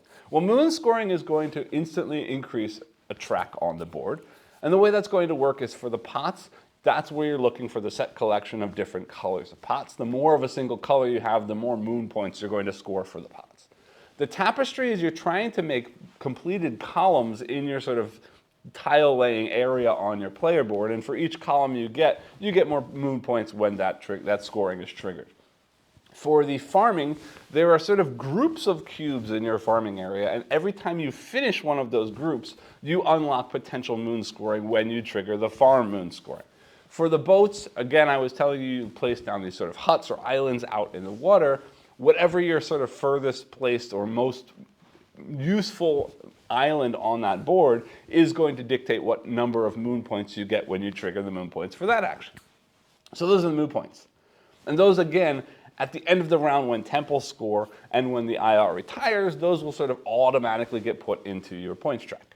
But then the sun points are going to work in a slightly different way. And this is a really interesting and unique scoring sort of method, is that when you trigger the sun scoring on your rows and columns, or when you trigger the sun scoring based on those Ramey tiles that the IR is passing along its journey, the sun scoring triggers so that you've got this like dial that you're adding sun points to, not to the board, but to this dial. And at the end of each round, whatever the point value is on that dial gets added to your actual point score on the board with your sun points tracker.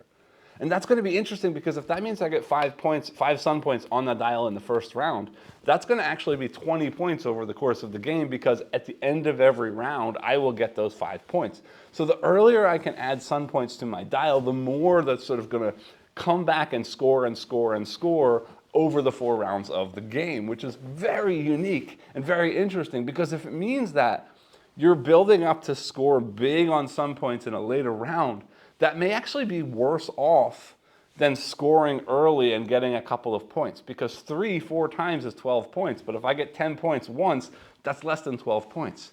So it really sort of makes you think about scoring in a very different way, because then on top of that, you've got 2 sets of scoring, sun and moon, and only your lower scoring value will actually matter at the end of the game. Whichever of those 2 scoring tracks is lower is going to be your score. Now, I did jump ahead. Let's talk about the sun for a minute, because the way that you score sun points is different than the way that you score moon points, in addition to this idea of a dial going on to the scoring track. So for the pots, now it doesn't matter about the color. Now it only matters how many pots you have. The more pots you have, the more likely it is that you're going to get sun, because in different, sort of above the different slots where you put those tiles, some of them have a sun marker on them. So when you slot a pot into that area, that will trigger a point on the sun track or on the sun dial when you trigger sun scoring.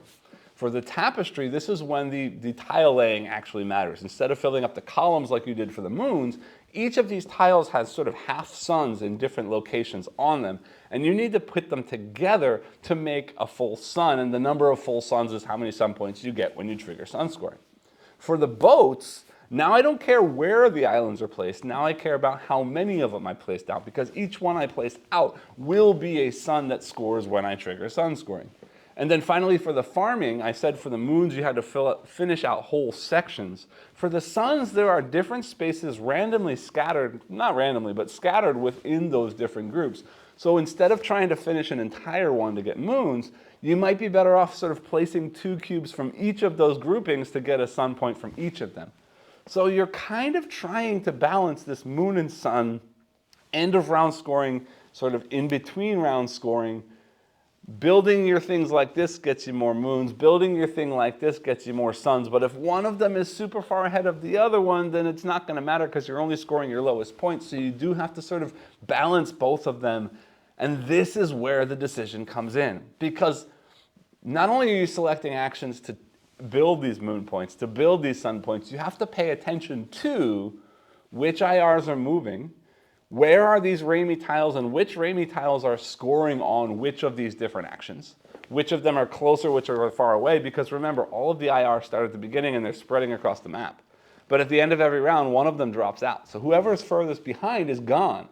Means some of those Ramie tiles on the board will never get scored. So even if you spend a ton of actions building up that specific scoring system, if it never triggers, you score nothing. So you have to pay attention to what's coming up and how you can plan to score the things that are actually going to be scoring. And then on your own personal grid that you're pulling these pieces off of, to set up the strength of your action, but then also to set up scoring based on some of those rows and columns triggering sun scoring. And then also based on the quadrants, some of them, when you clear a quadrant, placing out a temple to then trigger moon scoring, you have to think about the order that you're putting your pieces in, because then also at the end of each round, they stay where they are for the start of the next round.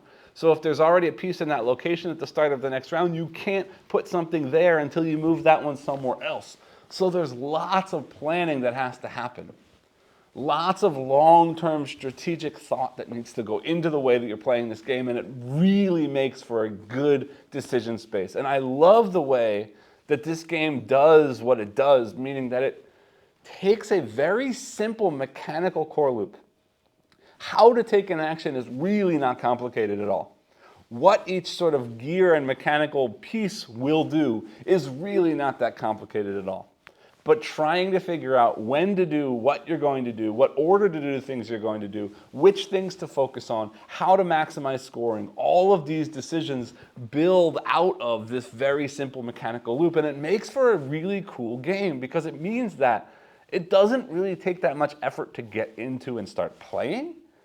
It doesn't take a whole lot of rules referencing because everything flows and makes a whole lot of sense.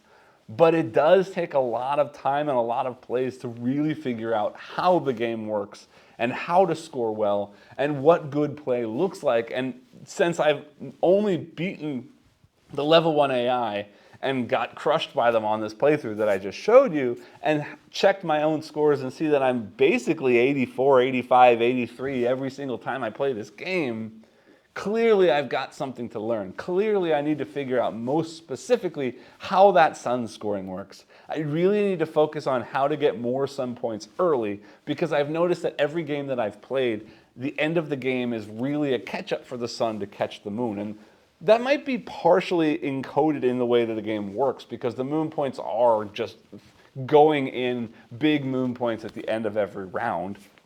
But I should mention here because there is this little catch-up at the end, which also makes for a really cool experience because there is this balance of sun and moon with only the lower point value scoring. But at the end of the game, you can trade in these llama tokens to sort of add points to whichever sun or moon you want to sort of close that gap. And the fact that you can add to either one of them really does mean that maybe there's a different way that I should be playing, that sun might actually outpace moon, and then I can catch moon up to sun. I haven't seen that happen yet, but it could. But basically, you're collecting these llama tokens from some clearing of grids and rows, from some placement of other things out on the board, and these llama tokens are then traded in to add points to one or the other score to help balance out that score at the end of the game, which is also really cool because it doesn't mean that you're completely lost if you've spent too much time focusing on one set of scoring and not on the other, because you can do this catch-up if you've also managed to collect llamas. Because the other way you're going to collect llamas is by scoring lots of sun points at those Ramie tiles. So if you're focused on scoring at least whatever you need to score to get a llama on each of these Ramie tiles, well then it's going to help you to boost something else at the end of the game. So it continues to push you to think about, what do I need to focus on in this particular play of this game in order to do well here? And timing really matters, not just from those Ramie, but also the temples. Each of the 4 IR tracks where these temples are getting placed out have 3 spaces that will give you additional bonus scoring and moon scoring if you're the person to place there. So the first column gives you an extra 6 points. The second gives you an extra 3. The third gives you 1. And the fourth, you can put as many temples as you want there, meaning any number of players can put as many temples as they want there. but it doesn't give you any bonus. So if you can be the first person to put out a tempo in one of those tracks, you're going to get a lot of extra points. But you also only put the temple out, and I made this mistake once in the gameplay, and I'm sorry, you only place the temple out in the row of the color that you've just moved that turn when you triggered that temple. So if I see that I'm going to be removing the fourth tambo, the fourth piece in that sort of quadrant of my grid, I need to make sure that on that turn I'm moving the IR of the color matching the track that I want to put that temple into. And again, timing means everything in this game, and it really, really feels good when all of these things start tumbling into order. When you start focusing on a specific action or a specific set of two actions that as your strength increases throughout the game, things just start cascading and getting bigger and bigger and bigger, which is really interesting because the other thing this game does that I'm not sure I've seen in other games is while your power is growing, the number of actions you get is decreasing because, again, at the end of every round, one of the IR is disappearing, is retiring from the game. Meaning, you're starting with 5 pieces at the beginning, one for each of the 4 IR and one that's a wild that will let you move any of the IR. And then at the end of every round, one of them disappears. So in the first round, you've got 5 turns. The second round, 4 turns. The third round, 3 turns. And in the fourth and final round, you only get 2 turns. But they're going to be so much more powerful because of all of the stuff you've been doing. So this really throws like an extra twist in this timing.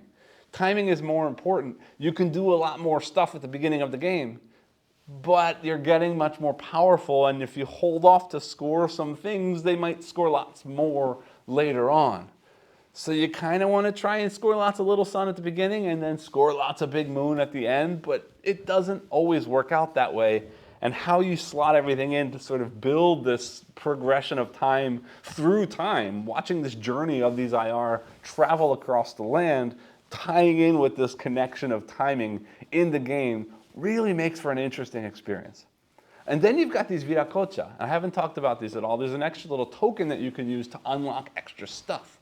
And you're going to get them by placing out sort of every second boat movement, or sorry, island placement in the boat area, or clearing certain tracks in that farming area, or drafting specific tiles that have the viracocha placed on them, or drafting certain tapestries that have a picture of a viracocha on them. Plus then also that area majority that I mentioned earlier, whoever placed out the most farming cubes in a given round will also get 1 viracocha at the end of that round. And these are going to get slotted into holes on your board. And the way that they slot into holes is sort of going to unlock special abilities. So for each of the 4 actions, for 2 viracocha, you're able to activate a +1 strength, meaning every action you take of that action type is increased in strength by 1, letting you have even more powerful sort of turns when you take those associated actions. There's also a bunch of different things in the middle of the board that you can unlock, and I'm going to probably forget the exact cost of all of them. But for 1 viracocha, you can get 1 llama token. That's a simple one. That's an easy one. If you've got an extra viracocha before the end of the game, throw it there and get a llama to help balance out the score. There's another one that lets you add +1 sun every time you score suns on your sundial. You saw that one in my playthrough. There's another one that's really powerful, and I think it takes 3 or even 4 viracocha, that lets you move. I mentioned at the end of the round when the IR retires, you're going to place whatever your piece is matching that color onto one of 4 spots to trigger moon scoring. Well, that stays there, which means that moon scoring will never score again by that placement. But one of these viracocha bonuses lets you move that to another location so you can rescore one of your high scoring moon point actions. Another one gives you sun points equal to 6 times the number of sun scoring rows and columns you've unlocked on your grid. And there's one more, I believe, that I'm forgetting right now, and I apologize, but the point is, you've got all of these sort of extra little tweaks that you can play with and get extra abilities or extra possibilities to increase point scorings in different ways based on placing out these viracocha tokens. But collecting them means that when you're doing these other actions, you need to think about how you can use them and how many viracocha you can actually hope to even get over the course of the game, because it's not going to be a lot. And you got to make sure that where you're placing them on the board makes sense for what you're planning to do in the future. So again, it adds in a little bit of timing stuff, but it also adds in potentially the ability to sort of tweak things to make up for timing that didn't quite work out, right? The ability to add extra sun, to add extra moons, to re-score something that you've already scored because, well, now you've spent all this time making it better. You better be able to score it again because otherwise you've wasted all that time. All of this tied together really makes for a great experience. Let me talk two things. I want to talk about the solo mode, but I also want to talk a little negative. And when I say a little negative, I don't mean at all that this game is negative. I'm enjoying this. I'm very impressed with the design. My small negative with this game, my one concern with this game, despite the decision space, despite how much is going on, despite how much timing really matters in this game, the game does start to feel just a little bit samey. And that's because there's only 4 real actions that you're taking. And they are going to be the same every game. Now, the randomness of stuff is where the variety is going to come in. And whether or not that's good enough for you really is going to depend on who you are as a gamer. Because there's no sort of variability in what you're going to see, only in the timing of how it's going to come out and when it's going to come out. And I guess realistically, if it's going to come out. But basically, all of the things that you're going to do, you're basically going to do every time. The difference is, what are the orders that the pot's going to come out? What are the orders that the tapestry tiles are going to come out? What location order are the Ramie tiles placed out? Means which order are the sun scoring being triggered on the different actions? Means which actions should I focus on now? Which actions should I focus on for later? And so on. All of that is randomized. It means that changes every time. It means the timing of the game changes dramatically every time. The order that you should do things changes dramatically every time. And the sort of planning is absolutely not predetermined. It's something you have to think about every time based on this timing. But you're still going to place out 3 or 4 temples every time. You're still going to score probably 3 of your 4 sun scorings every time. You're probably going to, well, not probably, you're definitely going to be scoring each of the actions moon-wise 4 times. You're probably going to be scoring at least 1 of each action, sun scoring off the Ramie tiles at least once per game. So realistically, a lot of the things that you're doing are still going to be exactly the same every game, just the order of things is going to change. And for me, it still feels a whole lot of fun every time because there is absolutely a new puzzle every time I play, but I really do wish that there was some other kind of something, just one more something that completely changed up the way the game plays every time. And who knows, maybe in the future there will be an expansion for this or something that adds in variable player powers or something that just adds one more tweak that makes the game different in some way every time. That's not just the randomness of how things come out. That said, I still really enjoy it. That said, I think it still earns its space on my shelf because I do still want to keep playing this game and I do still want to try this multiplayer. So, yay, yay, yay. But I don't want to keep playing and playing and playing and playing because ultimately then it starts to feel samey to me. So the solo mode in this, I have to say, yay, big thumbs up for the solo mode. I think, again, I keep scoring pretty much the same every time. Means I'm not growing yet, and I know that I need to grow. There are, I believe, 4 different difficulty levels, and I've still only played the first, and I've only beaten it about half of the time. And again, my points are staying right around 83, 84. My lowest, I think, is what you just saw on camera was an 81, and my highest score, I think, was an 85. Meanwhile, the AI has scored between something like 84 and this 117 you just saw, usually staying towards the lower end of that. But it does mean that based on the randomness of the game, there might be a little bit of swing to the AI scoring. So keep that in mind as you're playing, but it also definitely responds to what you're doing, and you can also definitely respond to what they're doing. And I probably should have worked harder in this playthrough to keep their points down while also working to improve my points. So let me talk more about the AI. The AI is a very, very simple system, but it's a very smart system. The AI has a bag full of the same worker pieces that you have of the same colors, except they don't have the wild one because their wild is just going to be a redraw of one of the ones that they have. All of their pieces get put into a bag, and on their turn, you're turning over a tile. And the tile is going to dictate their action. It's going to dictate a variety of things. First things first, you're going to pull out one of their pieces from the bag, randomly assigning a color to that action. Then the tile tells you how many spaces that thing moves. It tells you what the strength of the action is. And the cool thing about the strength of the action is it's dictated by the round number plus potentially some additional strength. which is great because that means just like a human player who's unlocking spaces on their grid and getting stronger, the AI is also getting stronger and stronger actions throughout the game, which makes a whole lot of sense and does make the AI feel quite a bit like it's actually playing the game along with you. And then also at the bottom of those tiles, one of the tiles has a temple icon, which means they are then going to place a temple at the end of that turn, just like you do when you remove or when you clear a quadrant of your grid. So the AI is absolutely taking turns just like you. They're taking actions just like you. The difference is their strength is dictated by the token instead of their grid placement because they don't have a grid. And their scoring is slightly different because, for example, the tapestry tiles, they're not actually making those suns. They're just slotting it into rows, more like the pottery. And some of those have moon points and some of those have sun points on them. Same thing with the pottery. They don't care at all about set collection. They do care about Vita Cocha that's printed on the tiles. But as far as the pottery goes, it's just unlocking sun and moon scoring based on how many they filled. Their boat track, they're not on the main map. They have their own boat map. And that dictates how they place out their islands on the board. But that one feels the most like the actual multiplayer game.